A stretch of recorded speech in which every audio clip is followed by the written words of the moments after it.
Good evening, Belize. It's Monday and you're watching News 5. I'm Sabrina Daly. Here's what's making headlines tonight.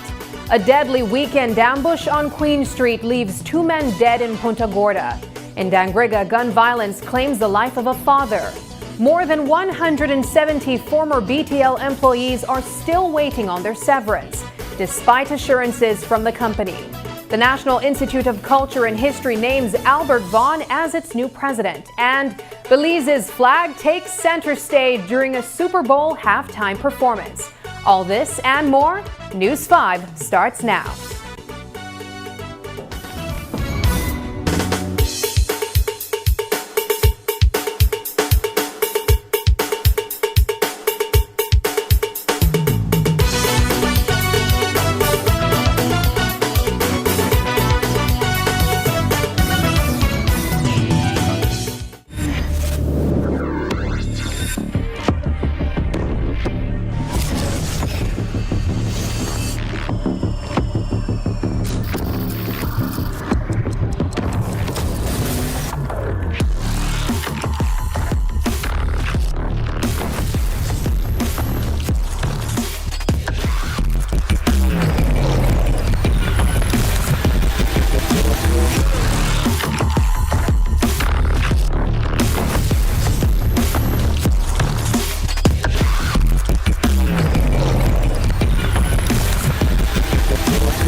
This newscast is brought to you by the Belize Bank Limited.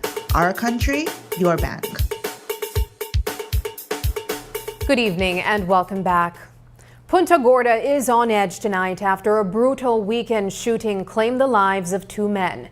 24-year-old Luis Barrias and 43-year-old Derek Arnold were ambushed and killed just outside Barrias' home on Queen Street late Saturday night. The attack has left residents shaken and raised urgent questions about motive, community safety, and whether the double murder is connected to a separate missing person case that's already under investigation.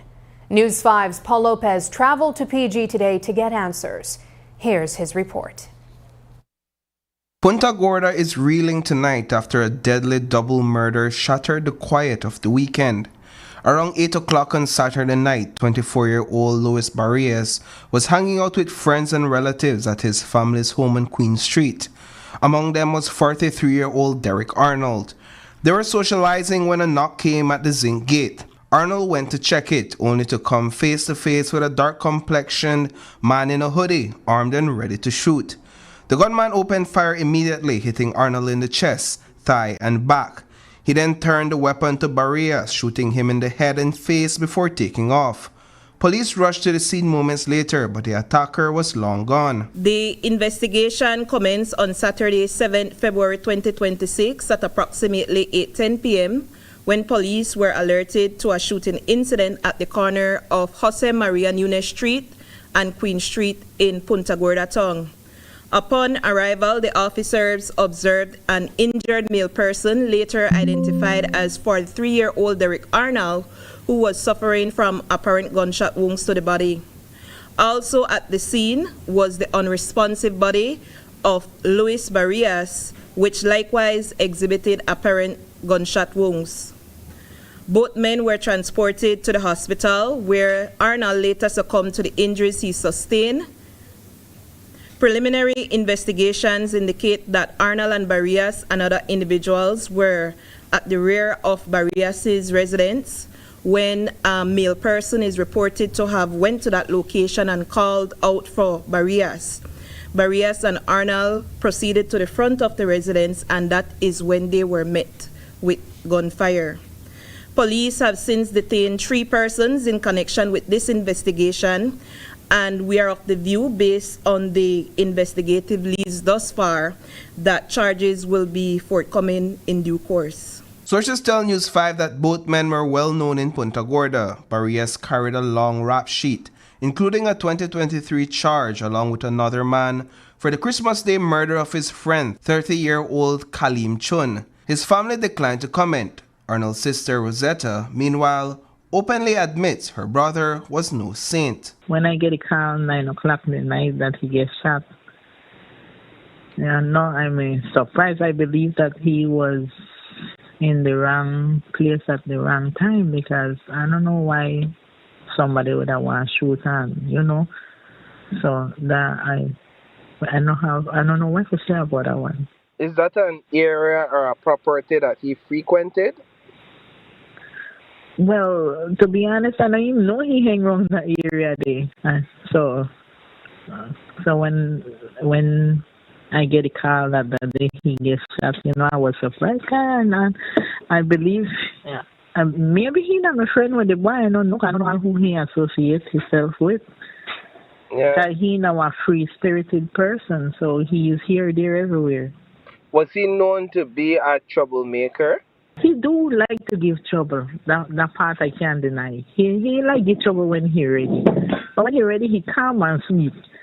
So what happened that night, I don't know. Arnold's family is tonight searching for answers, saying little makes sense about his murder. He leaves behind a 5-year-old son. Police, meanwhile, confirmed they've carried out anti-drug operations in the area where Barrias lived. And investigators are now looking seriously at whether this double murder is tied to the disappearance of Canadian national Alfred Plyle. One of the victims was already a person of interest in that case, and that angle is very much under review tonight. We are exploring several motives. I know that area that Mr. Barrias resides. We have conducted anti-drugs operation just next to it and recovered quite a number of drugs in the past, as well as firearm. Do you know if these 2 incidents are related in any way or connected? What 2 incidents? The man and the murder of this guy. As I would have stated, it is an ongoing investigation. I can say that those persons who have been detained, the investigation does not suggest that ambit. But I will say that one of the deceased was, in fact, a person of interest during the course of the investigation of the Canadian national. Investigators are still working to unravel what led to this deadly attack, while the victims' families are left struggling for answers. Reporting for News 5, I am Paul Lopez. Tonight, as investigators in Punta Gorda continue piecing together Saturday's deadly ambush that left 2 men dead on Queen Street, another community in the south is grappling with its own tragedy. In Dangriga, the family of well-known resident Bernaldo Sparrow Gorosica is mourning his murder after he was gunned down near the Riverside area on Friday night. 2 communities, 2 brutal killings, and tonight, families in both towns are demanding answers as police work to track down those responsible. A familiar and well-known face in Dangriga has been silenced by gunfire. Just after nightfall on Friday, calm shattered in the Riverside area when 39-year-old Bernaldo Gorosica, known to many as Sparrow, was shot and killed. Residents tell us they heard as many as 10 gunshots ring out, several striking Gorosica and leaving him dead at the scene. Just moments earlier, his common-law wife Chantel Waite had been preparing a meal for her family when she received the devastating news that would change their lives forever. I had home to eat. I just don't cook. While I wish me like the home to sit down to eat. And then I had to get different calls from all kind of people, and I say, man, I had to eat. I want to sit down and eat. I never expect I would get this call about Sparrow. Never. You would have heard Sparrow out there do he other Elsley thing with for his girls, but for hear Sparrow that was problem, man, never. So when they call me and they tell me, girl, Sparrow upon this ground, I'm like, how you mean? No, my intention was I was supposed to run out there. They expect my baby pa get knocked down or I mean I find my baby pa just hurt where we could rush she at the hospital not knowing I was my baby pa on the ground like that. They boy the dark. They boy the dark and the days dark are coming because this unfair, this the past stupidness now. His common law wife Chantel says Gorosika was known for his generosity, often putting others before himself. It's a trait that makes his sudden death even harder to accept. Everywhere Sparrow goes, Sparrow they laugh. Everywhere, everybody when Sparrow know that big smile when he have puffy he face. Sometimes he at the home with me. His friends they need something. This boy walk out home and this boy was say, well you know he want that time I be like Spar, you need know if people want to look out for you like the way how you to look out for them and he is so nice. His sister Monique remembers him as charismatic and full of life. A ladies' man whose nickname Sparrow, taken from his pet dog, stayed with him for years. He had this habit of coming and jumping in my lap like a baby. And he would lick my face and I would tell him, boy, stop licking my face. And he said, well, you said I had a dog, sis. And so he would lick my face. And, you know, those are the things we're going to remember about him the most. He was just this joyful person, always smiling. Many people, if you talk to many people in this town, they will tell you that was him. He was always cracking a joke. While the family mourns, investigators continue to piece together what led to the fatal shooting. Gorosika was walking along South Riverside Street at the aforementioned date and time when an individual who was traveling in a gray silver-like Chevrolet vehicle without license plate fired several shots in his direction. A police operation was immediately launched by the QRT personnel, and this led to a silver Chevrolet being pursued and intercepted near the outskirts of Dangriga town. A male person was observed exiting the vehicle and making good his escape in the bushy terrain of that area. The vehicle has since been impounded and the identity of the registered owner has been ascertained. One person whom police believe can assist in this investigation has been detained, and another individual is being sought in connection with this ongoing investigation. Police have announced an arrest and say their investigation continues and they are pursuing several leads. For a family now planning a funeral instead of a future, answers cannot come fast enough. For us, vengeance is not ours. Vengeance is not ours. Vengeance is for the Lord. And whether we get earthly justice or not, which I wish we do get earthly justice, I know that God that we serve, he's not asleep. And we will get through this together as a family. We will get through this. It hurts. It hurts. It really hurts. People say, but people like, you would have hard to find somebody say, oh, I say this or I say that. Many people want to hide themselves, to protect themselves, but we are going justice. The God we serve, the Almighty God, we will get for we justice. Tonight, the Riverside community remains shaken and on edge after yet another life is claimed by violence. As police continue the search for those responsible, the family of Bernaldo Sparrow Gorosika is left clinging to memories and facing a painful reality. 5 children who will now grow up without their father. Shane Williams reporting for News 5. Tonight, police say they've made a major breakthrough in the January 25th murder of Ladyville resident Elroy Edward Bainton. Just 2 weeks after the deadly shooting, investigators have formally arrested and charged 21-year-old Kirill Paul Rodas, a construction worker from Borough Boom, for murder. Bainton was one of 2 men gunned down in Ladyville that Sunday evening, killings that investigators strongly believed were connected and likely fueled by an internal drug-related dispute, according to police statements. Authorities said Bainton was targeted outside the Jew apartment complex on Yellowtail Street, shot multiple times, and later pronounced dead at the hospital.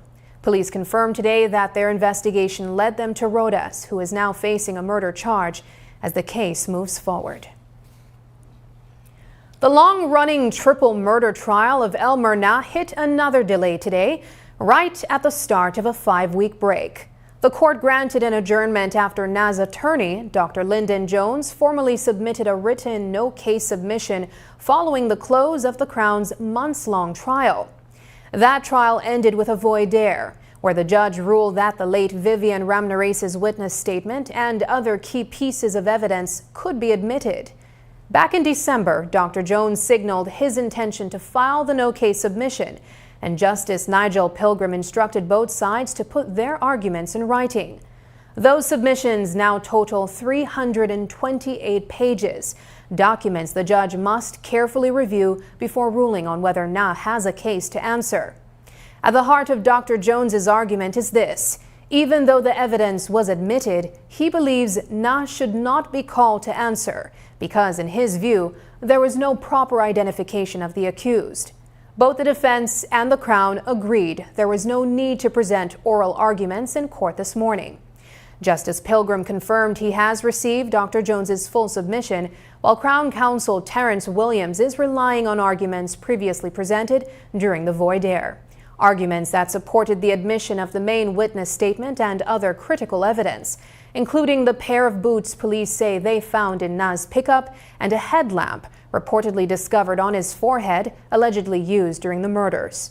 Justice Pilgrim has reserved his ruling on the no-case submission for tomorrow morning at 9. NA has been remanded back to the Belize Central Prison in the meantime. Before adjourning around 10:30 a.m., Justice Pilgrim advised Dr. Jones to return prepared to present a defense, depending on how the ruling goes. Police in Punta Gorda say their investigation into the disappearance of Canadian national Alfred Plale is heating up, with several major developments now on the table. Investigators have found personal items belonging to Plale and have detained multiple people as they work to piece together what happened. Still, officers are keeping tight-lipped about key details, like whether any bank cards were recovered or if a prime suspect has emerged. Speaking to reporters today, ASP Stacey Smith emphasized that while the team is making headway, the case remains delicate and very much active. As it relates to the investigation pertaining to Mr. Plale, I must advise that it's an ongoing investigation. During the course of that investigation, police had uncovered several items of interest and had detained several persons in the course of the investigation. This is not me asking the question in a third way. Was the credit card discovered any at all? What I will say is that a number of items being the property of Mr. Plale was discovered during the course of the investigation. I'm going to use this term. Do you believe that police may be on the trails of who may have had anything to do with his disappearance? It's an ongoing investigation. As the investigation continues to develop, the media will be advised of the progress. ASP Stacey Smith says investigators are making steady progress, but with sensitive clues still coming in, police are keeping details close as they continue tracking down what happened to Alfred Plale. Coming up, over 170 former BTL workers still await severance. More when we return.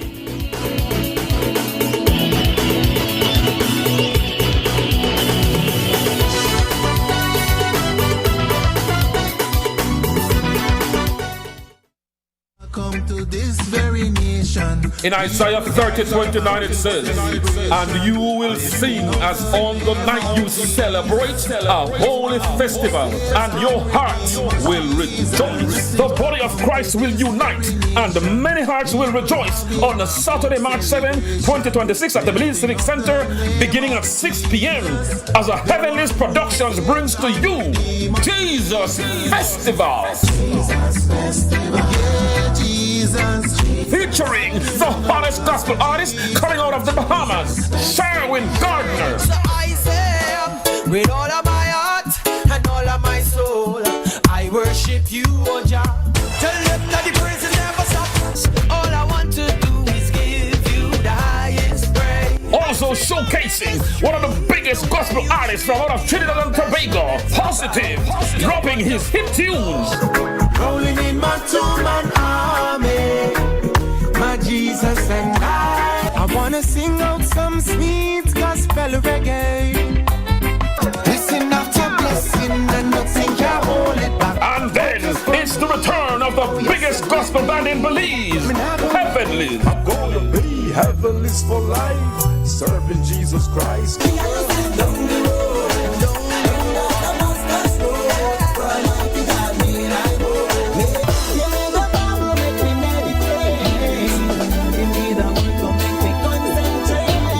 And all the way from Atlanta, Georgia, USA, the daughter of the world-famous televangelist Creflo Dollar, none other than Jordan Dollar, with her hit song. Also highlighting Genesis 501 from Capital City, Belmopan. Blind Sight, Genesis Gospel Band from Sugar City, Orange Walk. Reality Youth, Pastor Herman Blees and the Kings Park Prince team, Pastor Frederick Gordon and Garin Carvalho and his GCO group. Remember Jesus Festival.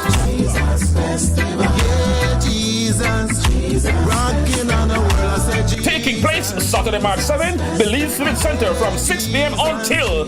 Bring out the entire family for a time of praising God and witnessing souls being saved and lives being recommitted to God. For tickets, call 615-4766. That's 615-4766. Sponsors: Angela's Press, Racina's Imports, Cellular World, Love FM, More FM, Quem Radio, Vibes Radio, Plus TV, Channel 7, Channel 5, and Wave Radio. Come on out and be blessed.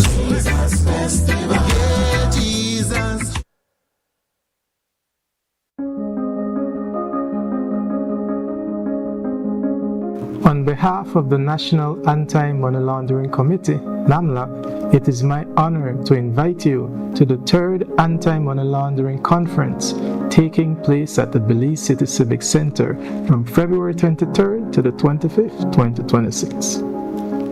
For 3 dynamic days, local and international regulators, financial institutions, law enforcement, fintech specialists, and private sector leaders will come together to exchange insights, challenge perspectives, and drive actionable solutions. Through interactive panels, expert-led breakthrough sessions, and high-level discussions, we will explore the evolving regulatory landscape, emerging typologies, digital asset risk, sanction policy, and cross-border cooperation that are reshaping AML-CFT globally. Belize has achieved full compliance with 38 of the 40 FATF recommendations, a testament to our national risk assessment, enhanced beneficial transparency, and strengthened legal frameworks. Yet, technical compliance alone is not enough. Effectiveness is the next frontier. The fight against financial crime is a shared responsibility. Your expertise, dedication, and collaboration are essential to turn achievements into long-lasting impact. Join us and gain exclusive insights, enhance your professional capabilities, and help shape the future of AML-CFT compliance. Together, we can build a stronger, safer, and more resilient global financial ecosystem.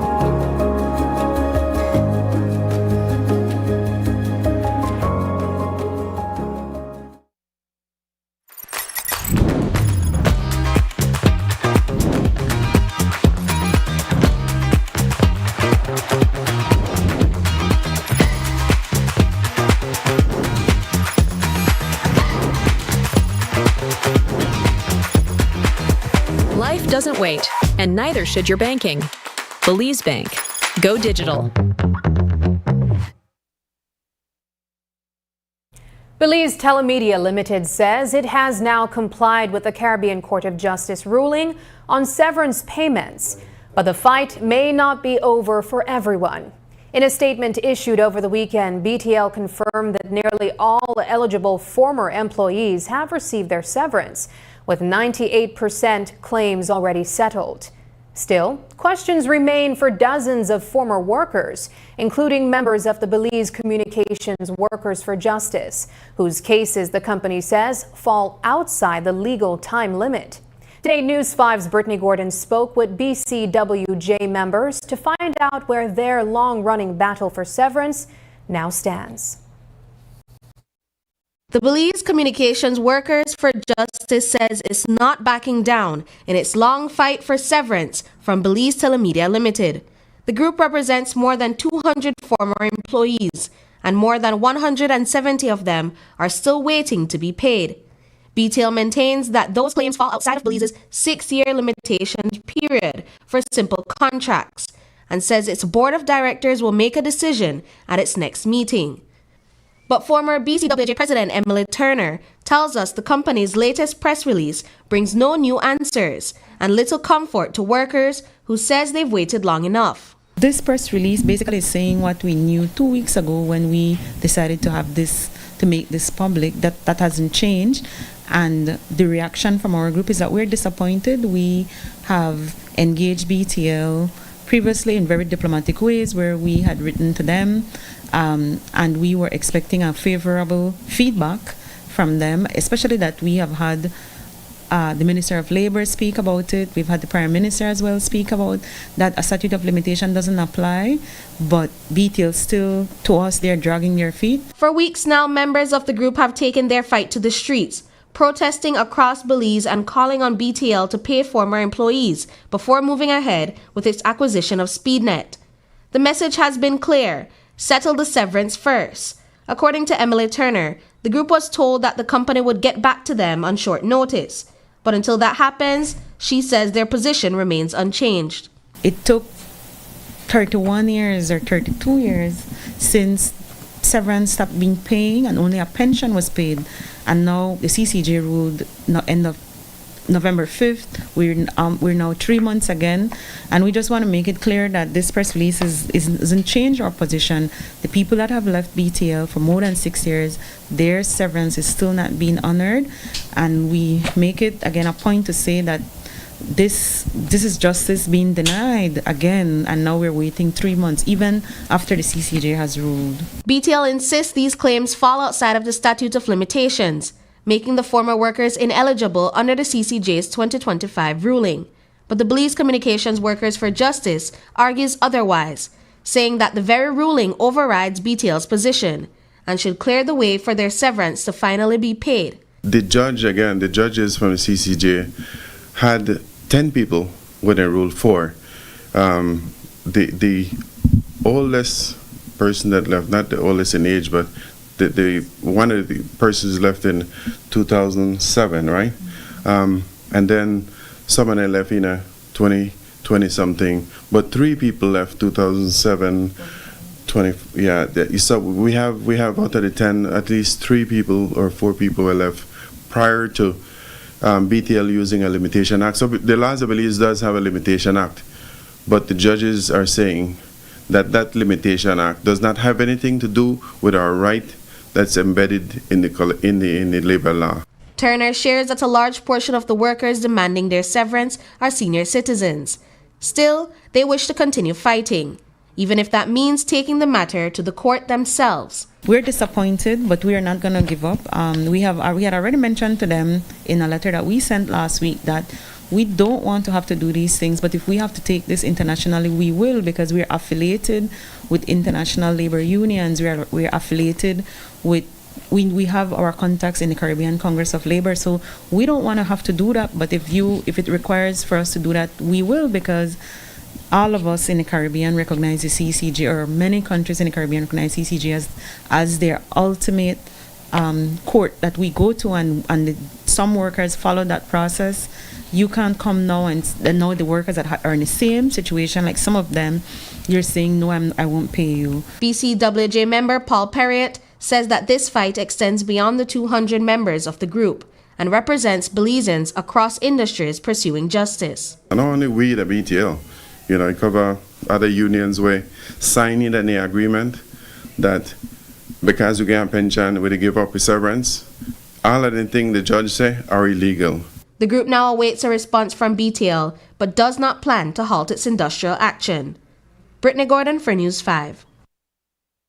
In some of Belize's most remote villages, nightfall usually comes with a full stop. Dim classrooms, limited farming hours, and stalled opportunities. But that's finally changing in Indian Church and San Carlos, where the lights are officially on. A major rural electrification project driven by a partnership between the European Union, Belize Electricity Limited, and the government of Belize is now connecting these underserved communities to the national grid. For residents, that means safe, reliable power for homes, farms, and small businesses. At a recent inauguration in Indian Church, BEL officials call the project transformative. And Minister of Public Utilities Michelle Shabat doubled down on the government's promise. Every community in Belize will get electricity, and no village will be left behind. We are not simply completing an infrastructural project.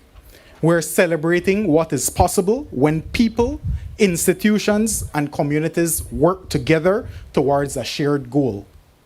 This project reflects the strength of collaboration between the European Union, Belize Electricity Limited, and the government of Belize, with support of partners such as Light Up Belize. At its core, it is about ensuring that rural communities are not left behind and that all Belizeans have access to safe, reliable electricity, which supports everyday life, economic development, and opportunity.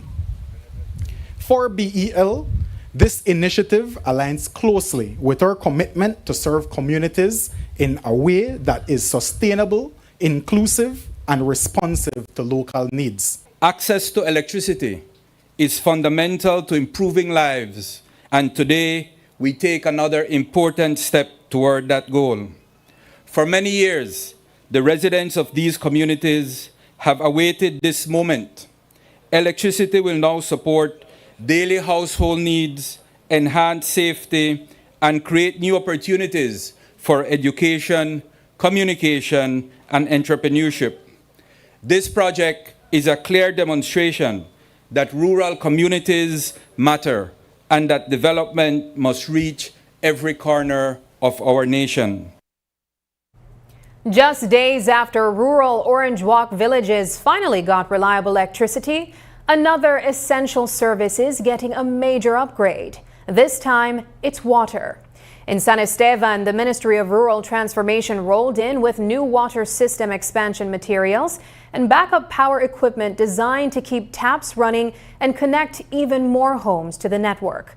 The package includes high-grade pipes to push the system farther and a heavy-duty diesel generator to keep water flowing even when the power goes out. Prime Minister John Bersenio and Minister Oscar Requena joined village leaders for the handover, underscoring the government's commitment to making sure rural communities get the same dependable services as the rest of the country. There's so many things that we in the urban areas, like in Orange Walk Town and in Belize City, that we take for granted that you do not have in the villages. And we want to ensure that the villages also have the very same opportunities and the services that we all have. That is why we decided that we don't want to call the Ministry of Rural Development, but Rural Transformation, because we are transforming the lives of our people. And because of that kind of leadership that we've had, again, like in the Ministry of Rural Transformation with Minister Requena and CEO Shal, we have been seeing a lot of work being done in the rural areas of this country, from expansions of water, of electricity, of roads, of streets, of land, of assistance to our people in agriculture, trying to help them finding different markets, looking at schools and community centers and clinics. That is what this team have been a transformative team actually, and with the work that they have been doing.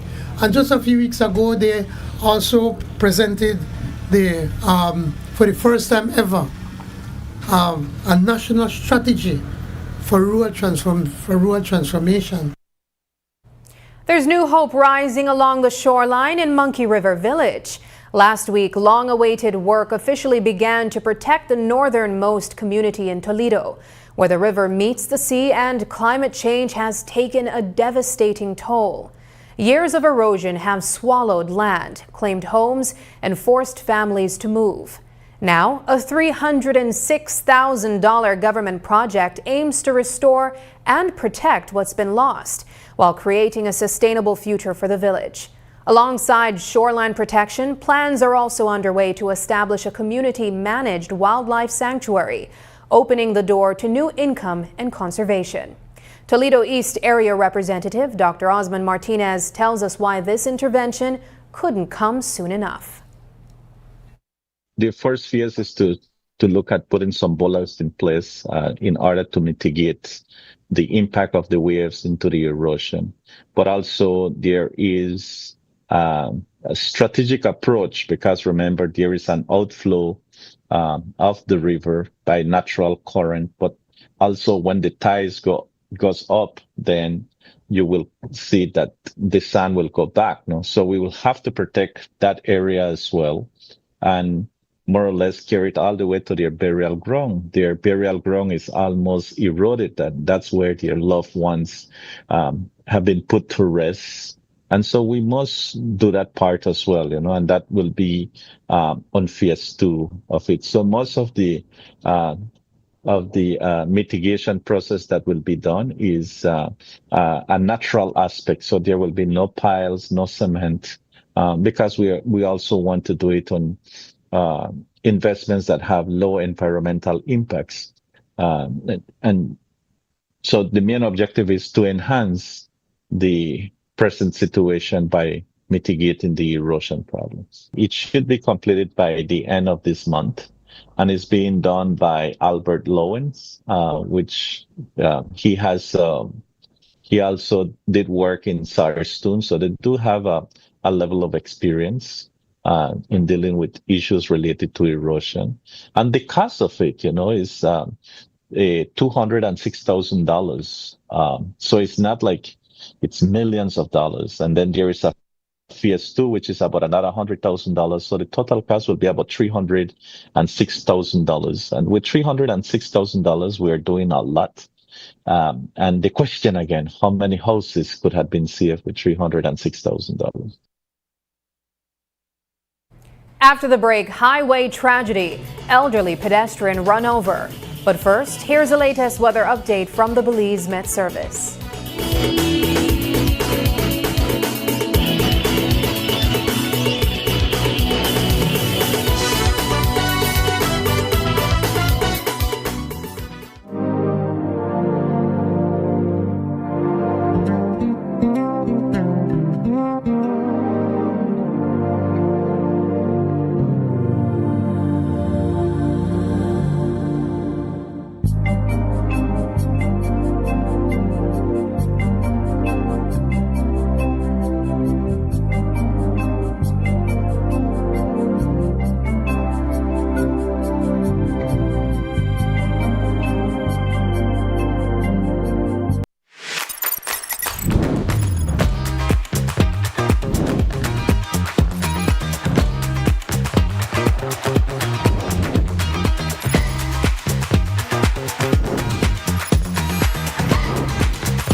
Life doesn't wait, and neither should your banking. Belize Bank. Go digital. What if BTL and Smart came together? What would it mean for you? No price increases. In fact, call prices could drop by 10%. Call anyone on any network. Same fair prices. Signal expanded to where it's needed most, redeploying 43 cell sites, connecting 20,000 more Belizeans. BTL and SpeedNet. Know the facts.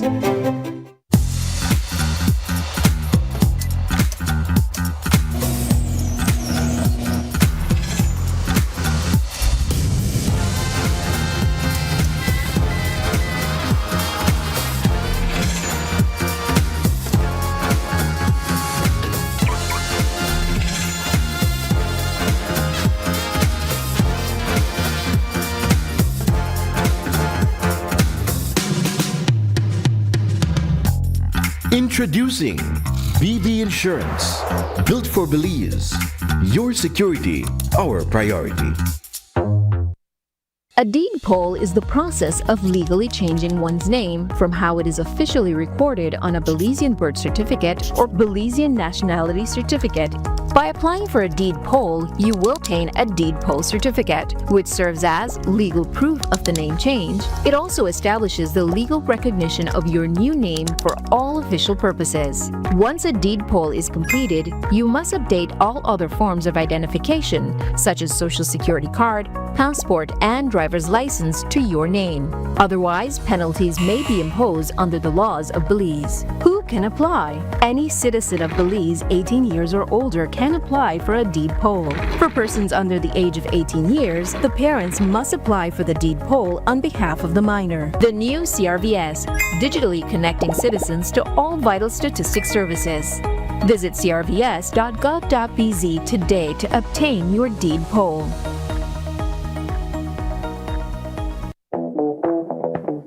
February is all about Honda.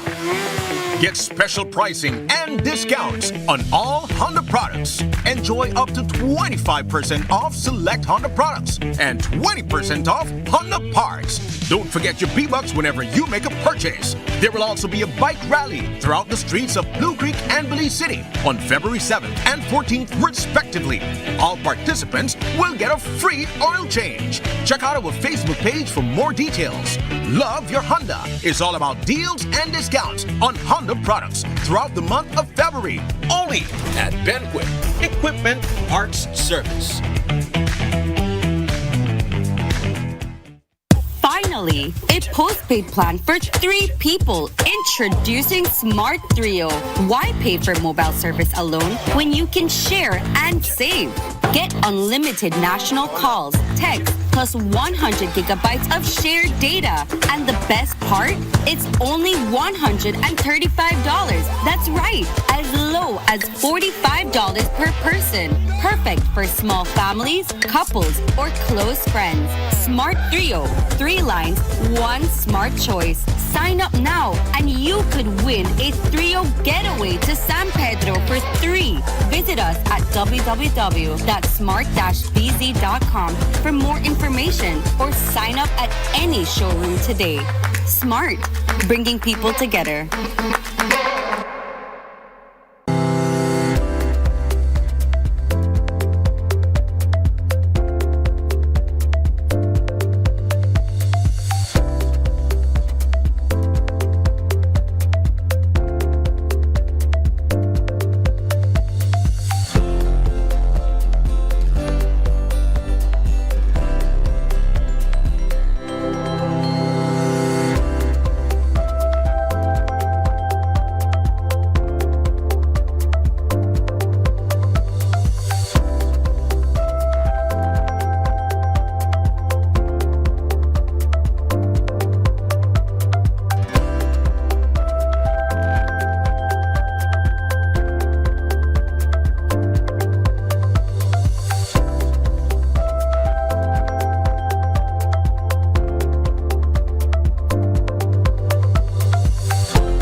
Police tonight have served a notice of intended prosecution to 44-year-old Juan Leonardo of Duck Run Village after the truck he was driving allegedly ran over an elderly man on the Thomas Vincent Ramos Highway.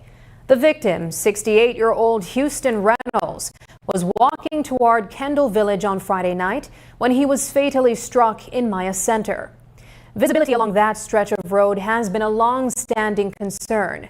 But information reaching News 5 suggests Reynolds was also under the influence and had reportedly been found sleeping on the highway about an hour before the crash. News 5's Paul Lopez has the story. 68-year-old Houston Reynolds lost his life in Maya Center after the vehicle ran him over along the Thomas Vincent Ramos Highway. That stretch of road is dangerously dark at night. Whole sections have no street lights at all, leaving drivers with almost zero visibility.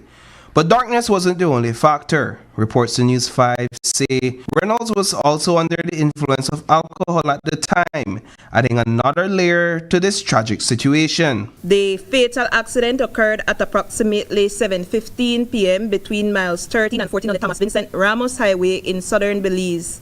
The investigation commenced when Hopkins police were alerted to the incident, and they responded to the scene where they observed the motionless body of Mr. Reynolds along with a damaged beach cruiser bicycle. Initial investigations suggest that Reynolds was riding his bicycle and is reported to have fallen off.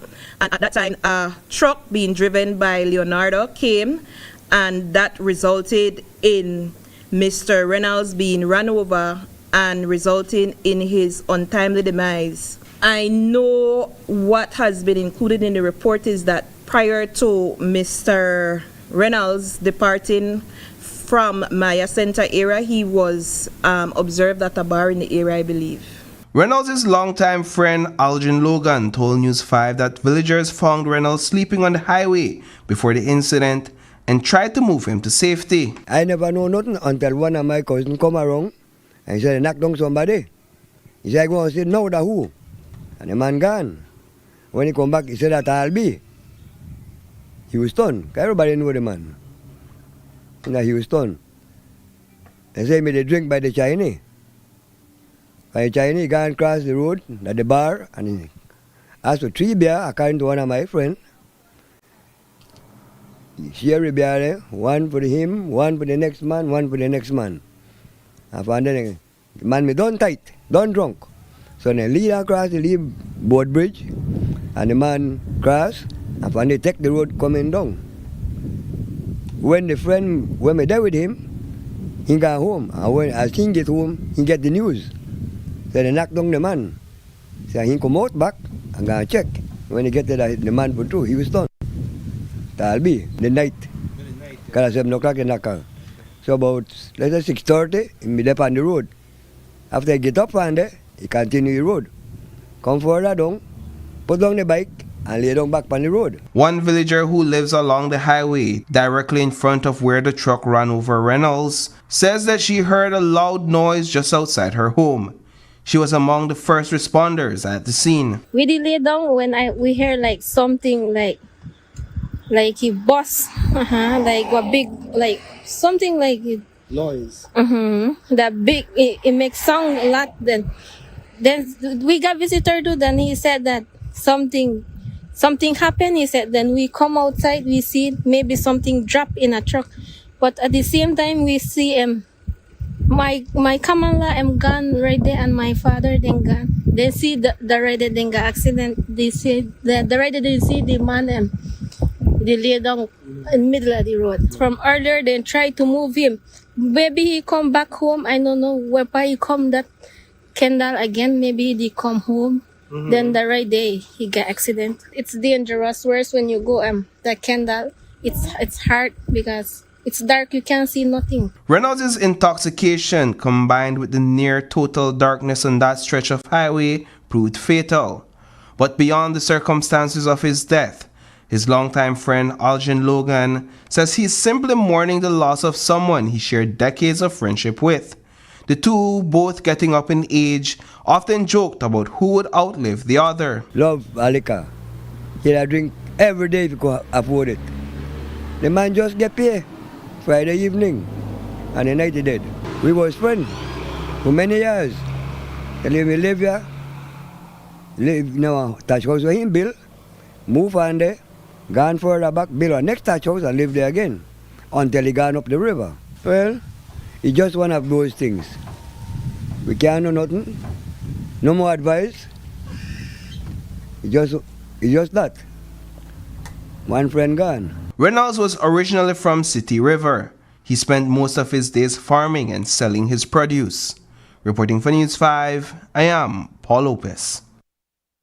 Police in Stan Creek are also trying to piece together what happened on Mullins River Road last night after a deadly crash claimed the life of 28-year-old Jesse Palacio.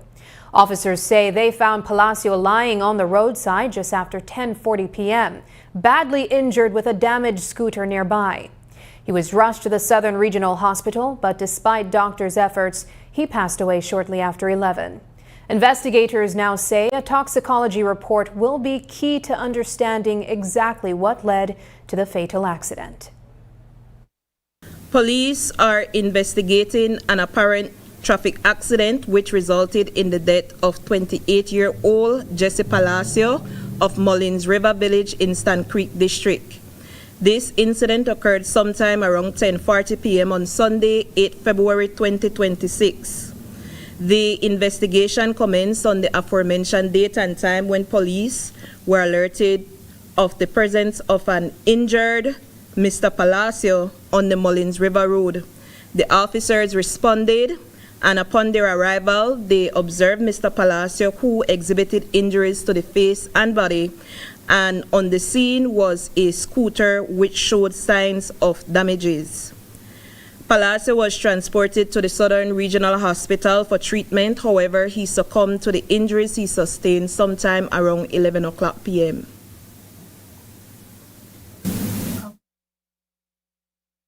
The toxicology report will have to shed more light as it relates to that inquiry. And as investigators wait on the toxicology report, police say they're still working to pinpoint exactly what led to the crash that claimed Jesse Palacio's life. The Briceño administration is moving full steam ahead with new legislation that puts real teeth into a major free movement deal among 4 CARICOM nations. Come October 1st, 2025, citizens of Belize, Barbados, Dominica, and St. Vincent and the Grenadines will be able to pack their bags and freely live, work, and build their futures in any one of these countries. No special permits required. The bill brought to the House on Friday makes that historic agreement official. It lays out exactly how the arrangement will work and clarifies the rights and opportunities residents can expect once the borders open for movement across the bloc. This bill provides a clear legal framework within which Belize will continue to manage the entry, stay, and participation of CARICOM nationals. It offers clarity for Belizeans, certainty for institutions, and consistency in the administration of free movement, formalizing arrangements that were already operational but not yet codified in law. This bill is the culmination of a regional decision taken at the 49th meeting of the Conference of Heads of Government of CARICOM in July last year. Official reporting shows that 83 CARICOM nationals have entered under the free movement framework.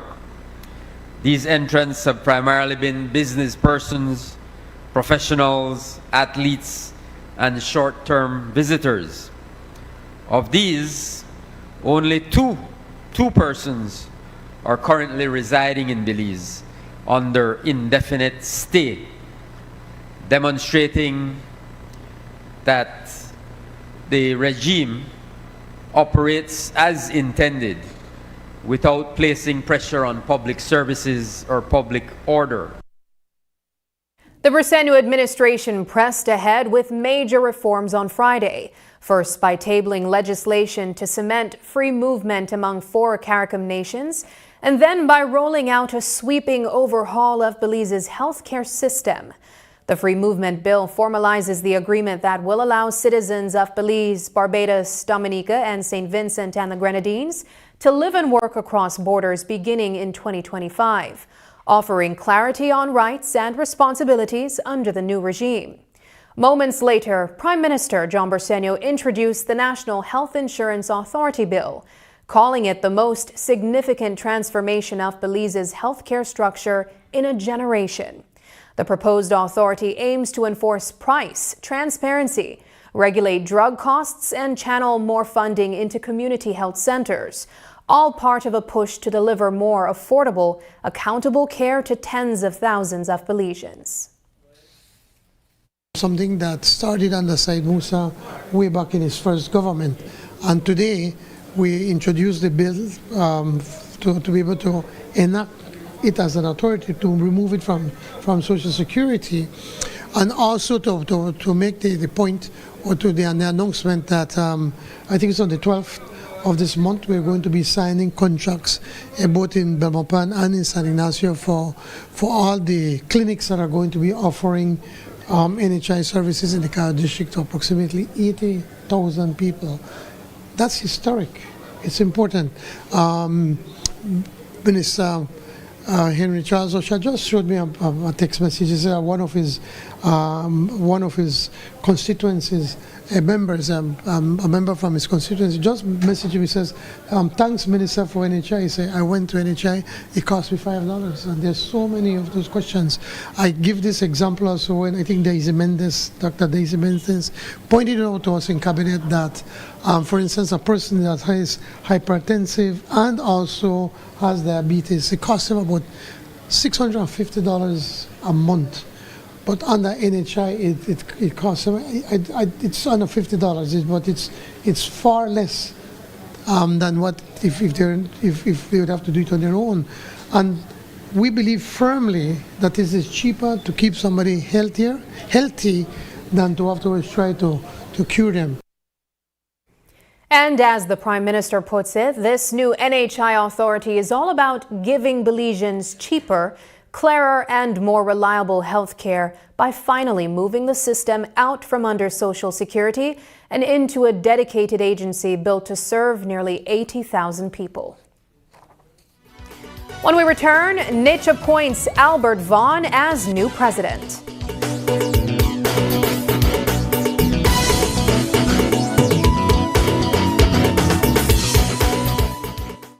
You're all set. I swapped out the water inlet valve and everything is running normally. Amazing. So what will be the cost? Oh, for you? There's no cost. No cost?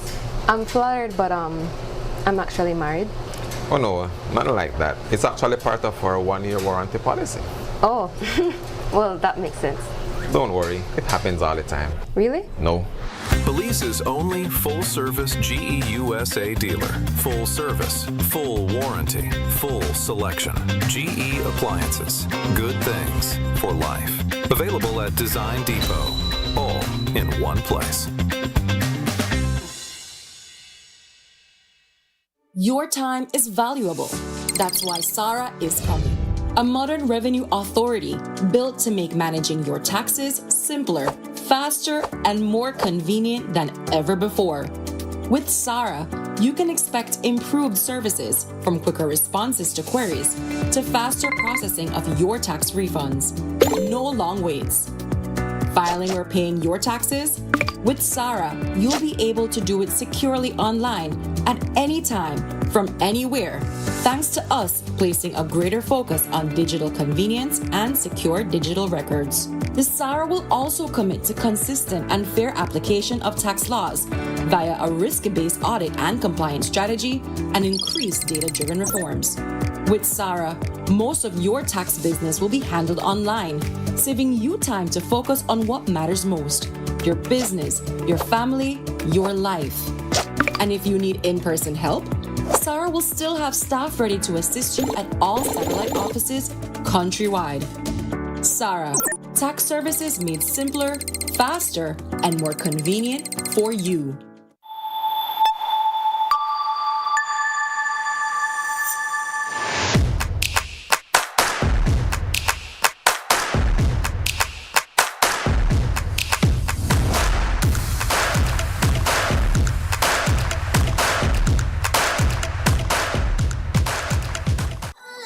Haven't updated your information recently?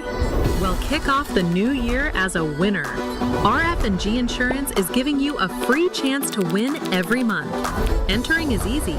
Just chat with us on WhatsApp and update your information. That's it.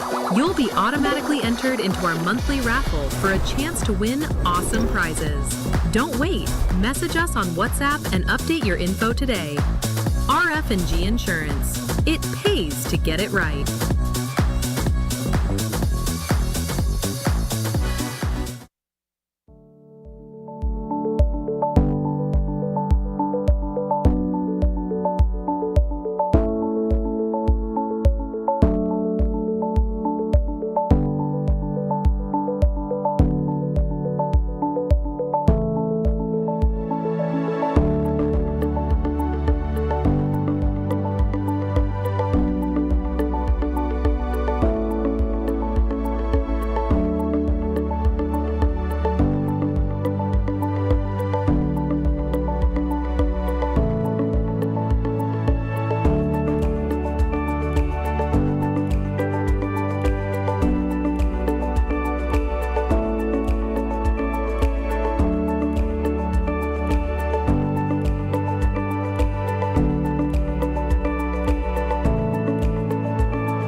doesn't wait, and neither should your banking.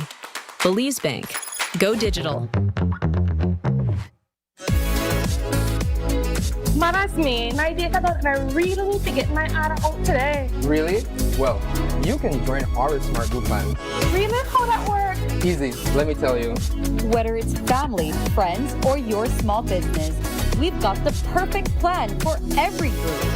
More members equals more savings, more connections. Smart Group plans bring the connectivity you love to you and your circle. No one gets left behind. Explore Share One package option and add on unlimited data, calls, and SMS for the entire group for less than $50 per member. Visit any Smart showroom countrywide or email sales@speednet-wireless.com to sign up today. Smart, bringing people together. There's new leadership at the National Institute of Culture and History. Today, NICH announced that veteran public servant Albert Vaughn is stepping in as its new president. Vaughn takes on the role just months after leaving his post as Belize City Administrator and returning to an institution where he once served as a senior director. He says he's ready to build on the work already underway, with a renewed push to protect Belize's cultural heritage and strengthen public engagement. We caught up with him earlier today to hear his reaction to the appointment. Thanks to the Minister of Culture, who have confidence, that level of confidence in me to make sure that the person being selected to be the president of NICH is myself. And I want to say thanks for that confidence. No? And yes, I feel very good. I feel very good because I believe that I am able. I believe that I am up to the job, and I believe that I can achieve what the minister so wants NICH to achieve. The challenge is to make sure that in these institutions we meet the requirement that we're looking after. No? We're talking about beautifying, rehabilitating, and maintaining the archaeological site at IA. We're talking about strengthening the Festival of the Arts at the Bliss, right? Make it more accessible, right? Modern, vibrant, right? And it be the home for what we call the creative arts. No? We bring in culture. We want to be more culture. We want to be more awareness of culture in the different communities, the districts. We are now moving towards Punta Gorda for a House of Culture. And of course, as I say, we're looking at the advanced flagship for the other cultural projects that we have, like the Belizean Music Project, the formalizing the Belize National Orchestra through statute, and the foundation for the Belize Museum and Immersive Belizean Culture Experience. So yes, there will always be challenges, and we have always since being here 2021, we have always been facing these challenges, right? And see how best we can get over it. We want to make sure that Belizean heritage more accessible to Belizean researcher and visitor most of all. There's new leadership guiding Belize's cultural landscape tonight as Albert Vaughn takes over as president of the National Institute of Culture and History. Vaughn says he's ready to strengthen cultural programs and expand access to Belize's heritage, work he's eager to push forward from day one. And while NICH looks ahead under fresh leadership, Belize's culinary sector is also celebrating a major step forward. 13 local chefs have earned international certification after completing a demanding 5-month program led by the BTB and the American Culinary Federation, marking a big win for Belize's growing food industry. Cooking may be an art, but it's also a science. And for the past 5 months, 13 chefs from across Belize has been pushing themselves to master both. Today, their hard work paid off. The group received their culinary certifications from the American Culinary Federation, thanks to a partnership with the Belize Tourism Board. BTB's Director of Cruise and Capacity Development, Lloyd Enriquez, explains what the program brought to the table and how it's helping to elevate Belizean cuisine. This is a part of a journey that we've embarked upon to build tourism capacity or capacity in the tourism industry. We've formed MOUs with the American Culinary Federation and the American Hotel and Lodging Education Institute. Both of those bodies are certification bodies that allow persons to build, to move from one level to another. They can start at a very base level and then move their way up, all the way up to executive level. It is world-renowned certification, so they can actually take this certification and work anywhere in the world. But of course, we want to retain our talent, build our talent, and retain it here in Belize. The training included certifications for sous chefs, chefs de cuisine, and executive chefs. Sean Quillen, a familiar face across Belize, is now a certified executive chef. We got John Crow belly and thing, but that is not an excuse. People are coming to the country today with celiac diseases and allergies, but we have to understand what that means. Fortunately for me as a Belizean chef, my culture satisfies all these things. Garifuna, lactose intolerant, coconut milk, masa. But now you have to add the science to it. So this certification is adding the science to it. And as I mentioned in my speeches, it's no easy feat. There's only less than 6,000 people certified executive chefs in the United States. For pastry, there's only less than 10 certified executive pastry chefs in the whole world. Quillen emphasized the importance of following your passion while still showing up with professionalism. For Chef Michael Akal, better known as Maya Mike, that message hits close to home. He's been in the kitchen for more than a decade, starting out as a dishwasher, before working his way up. Today's certification, he says, is a major honor and a defining moment in his culinary journey. This training is probably over 5-6 months. That's the pressure, you know. There's some of us, even myself, I was a little bit back off with it. You know, I had to catch up with the crew. You know, so it's like 4 or 5 tough months for starting late nights, as Chef Sean mentioned earlier, that going to sleep 3-4 o'clock in the morning and yeah, I think I deserve it. We deserve it together. Enel Valdez has spent more than 15 years sharpening his skills in the culinary world. And now he's passing that knowledge on as an instructor at the Cayo Center for Employment Training. Today, he added a major milestone in his resume, becoming a certified executive chef. He says the achievement gives him an even stronger platform to help shape and inspire the next generation of Belizean culinary talent. For me, this was definitely an eye-opening. It marks a before and an after. So from here, we can only get better and move on together as as young chefs, I would say, because we do have a lot of energy, and the kids coming behind us, they're greedy, they're hungry, and we also have to, put our part with what we've learned to pass on the information, pass on the knowledge. I must say thanks to Chef Sean, because he does hire us a lot, and we come and we get a lot of hands-on work in these caterings. And they also get to explore our country, not just working, but they get to meet and know a lot of our country. Participants say the certification was tough to earn and required multiple attempts at several stages of the exam. Isela Jimenez, now a certified sous chef, is excited for where this achievement will take her in her culinary journey. It was challenging, I won't lie. It was very challenging, but dedication, discipline, makes to a great success. Many nights of not sleeping well, yes, but yes, I made it through. I pushed myself, and I could say that this is not the stop for me. I will continue growing, and I will continue uplifting to the kitchens where I work, and I am here to help the company build themselves and build myself as well. The Belize Tourism Board says that this certification raises the bar for culinary excellence in Belize and strengthens our reputation as a top regional food destination. The board also plans to take the initiative a step further and establish a permanent training facility in Belize. Brittany Gordon for News 5. Belize was front and center on one of the world's biggest stages this weekend. During the Super Bowl halftime show, as global superstar Bad Bunny delivered a powerful tribute to immigrants chasing their dreams, a familiar flag caught millions of eyes. 18-year-old Naya Davis proudly carried Belize's colors among Latin American nations worldwide, an unforgettable moment that filled Belizeans everywhere with pride. Today, the Belizean American dancer tells us what it meant to represent her roots and make an entire nation proud. Belize is an amazing country that everybody needs to know of. And being right in front and center was very important to me. So I said, I'm going to be right here in front. And it was a great feeling seeing the flags and knowing that my flag was in there. My grandmother, she's instilled the culture in me.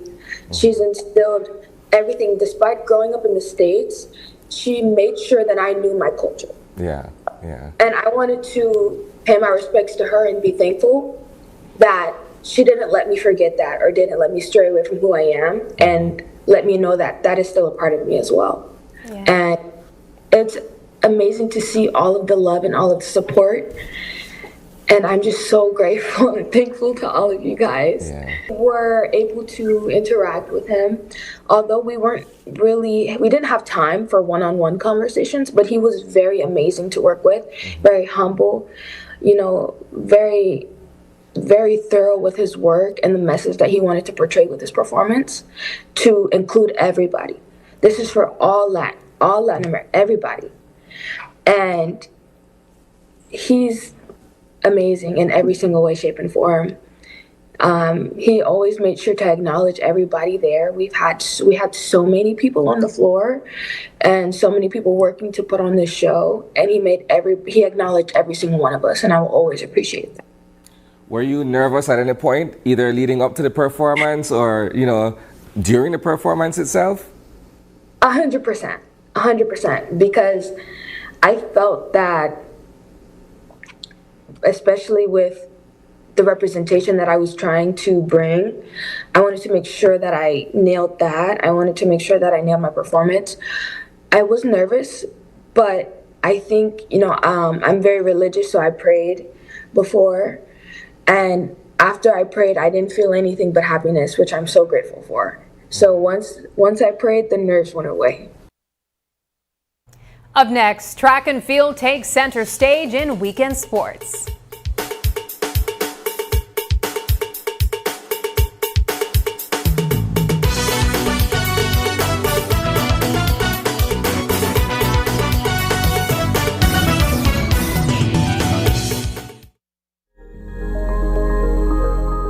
Are you a forward-thinking farmer ready to adopt climate-smart practices? The future of farming is resilient, sustainable, and profitable, and we are here to help you achieve just that. Whether cultivating half an acre or 200 acres, DFC offers affordable financing options and a matching grant up to $12,000 for Window 1 and up to $60,000 for Window 2 to help make your farm climate smart, withstand unpredictable weather patterns, and adopt practices that enhance productivity and efficiency. This program is ideal for farmers and cooperatives. Women farmers are highly encouraged to take advantage. Join us in creating a resilient and sustainable agricultural future for Belize. Apply now and take the next step towards a stronger, greener tomorrow.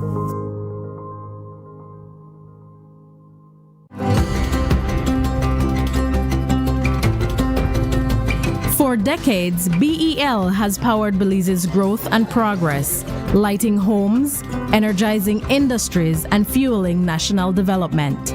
But in a world reshaped by extreme weather patterns, digital transformation, and evolving customer needs, the future of energy demands a new approach.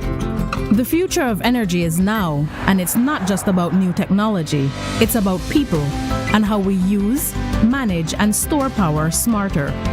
BEL is leading the transformation, blending modern advancements with the wisdom of sustainable energy practices. Integrating technologies will redefine how Belize produces and uses energy.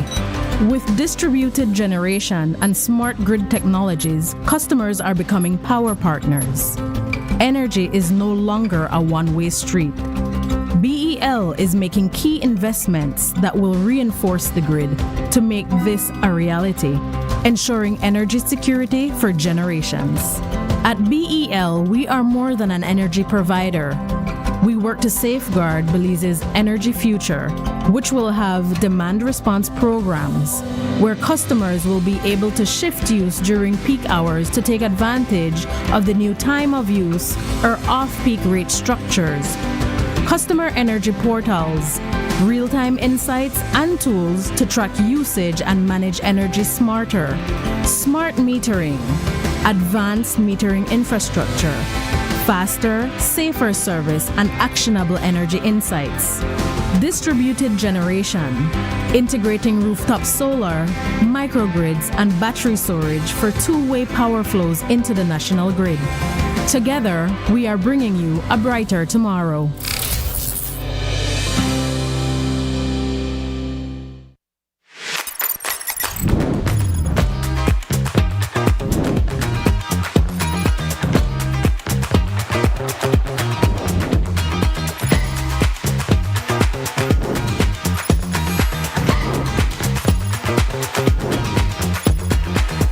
Life doesn't wait, and neither should your banking. Belize Bank. Go digital.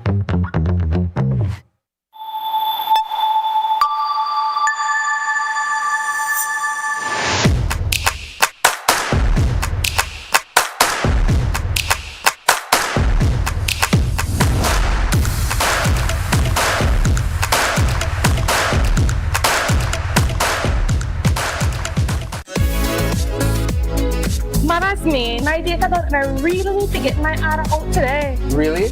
Well, you can join our Smart Group plan. Really? How that work? Easy, let me tell you. Whether it's family, friends, or your small business, we've got the perfect plan for every group. More members equals more savings, more connections. Smart Group plans bring the connectivity you love to you and your circle. No one gets left behind. Explore Share One package option and add on unlimited data, calls, and SMS for the entire group for less than $50 per member.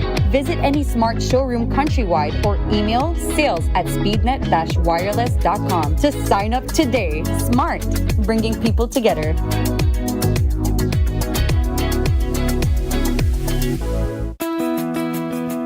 La formación del Centro Neurológico del Hospital Galenia es que esas enfermedades que son altamente complejas y que muchos de nuestros pacientes tenían que emigrar hacia otra parte de la República u otra parte de México ahora puedan ser atendidos aquí. La atención quirúrgica en el centro neurológico se forma dentro de un grupo multidisciplinario que incluye tanto neurólogos, médicos internistas, ortopedistas, neurocirujanos, pediatras. Y este esfuerzo que se ha realizado para conjuntar todos los especialistas es para siempre brindar al paciente un abordaje multidisciplinario y transversal. Evidentemente, mientras más rápido podamos llegar al diagnóstico de los pacientes, más rápido podemos tratarlos, resolverlos y por ende mejor resultado vamos a tener al final. Entonces creo que la prioridad y el fundamento principal de un proyecto como este es justamente eso, que no se pierda tiempo de forma innecesaria para poder al final del día llegar al mejor de los resultados con un tratamiento completo, integral y oportuno. Y las visiones desde diferentes perspectivas nos permiten tener pues el mejor tratamiento y la mejor opción para el paciente. Tenemos la capacidad técnica, operativa, profesional y la infraestructura de poder establecer una atención neurológica de alta calidad.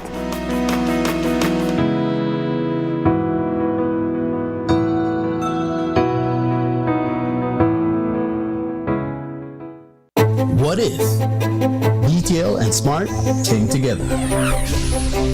What would it mean for you? No price increases. In fact, call prices could drop by 10%. Call anyone on any network. Same fair prices. Signal expanded to where it's needed most. We're deploying 43 cell sites, connecting 20,000 more Belizeans. BTL and SpeedNet. Know the facts.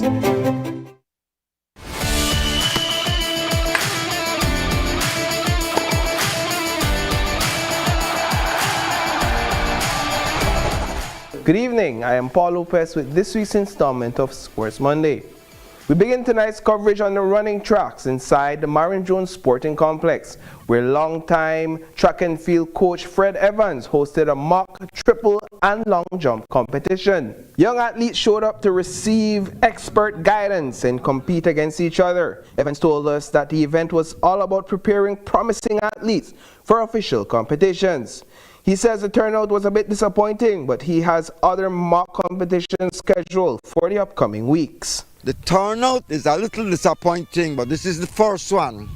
In 2 weeks, I will do the same thing for the throwers, shot, discus, and javelin, with the same objective in mind. See where the athletes are, see what they do wrong, and get them used to preparing their mind to compete. The techniques that we're working on relate primarily to takeoff. The most important part of any jump is the takeoff. Where and how, right? And like one of the athletes today, getting close to the board, keeps pulling his foot back because he's afraid to fall. This is one of the things that we have to deal with mentally.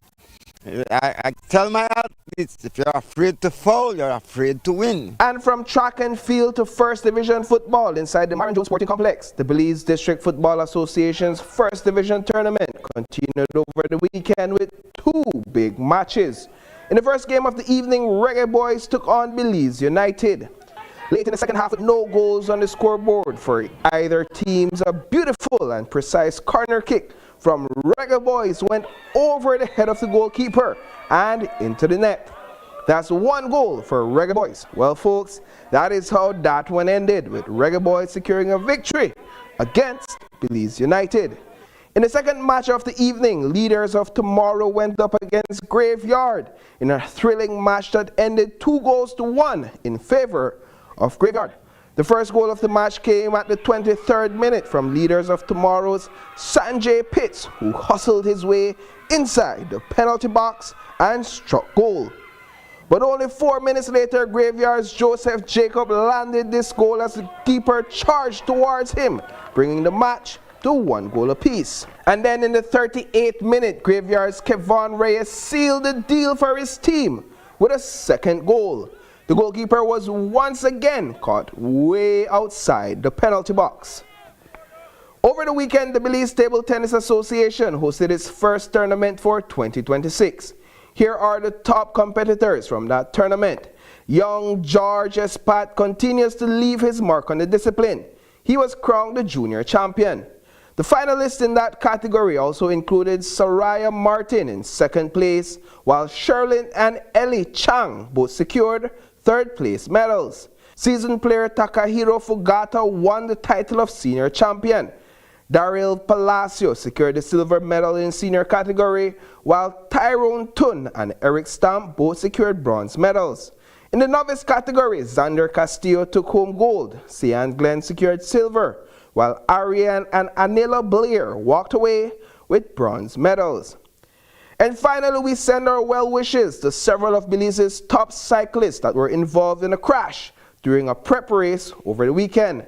The Cycling Federation of Belize issued a statement saying that during the first lap, several athletes from the lead group were involved in the pileup, namely Oscar Quiros, Christopher Waite, Leon Leslie, Roque Matos, Wendell Williams, and Jocelyn Chavarria Jr. They were taken to the hospital with several road rashes, bruises, and fractures.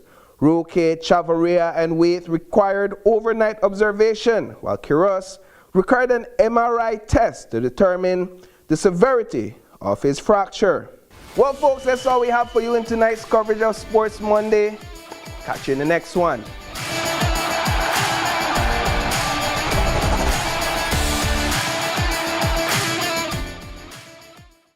And that's the news. Tonight's broadcast is available at greaterbelize.com, on our Facebook, and on YouTube. I'm Sabrina Daly. Thanks for joining us, and from all of us here at News 5, good night.